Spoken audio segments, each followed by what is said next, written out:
आज आपण बनवणार आहोत बटाट्याचे भजी। त्यासाठी लागणारे साहित्य बटाटा, बेसन।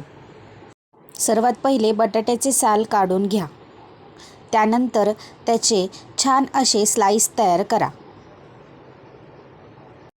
एका भांड्यामध्ये थोडेसे पाणी घेऊन त्यामध्ये मीठ टाका व केलेले बटाट्याचे स्लाइस टाकून ते थोडा वेळ भिजू द्या।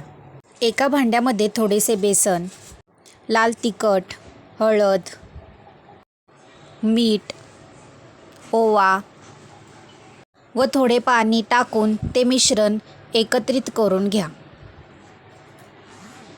कढईमध्ये थोडेसे तेल टाकून ते गरम करून घ्या।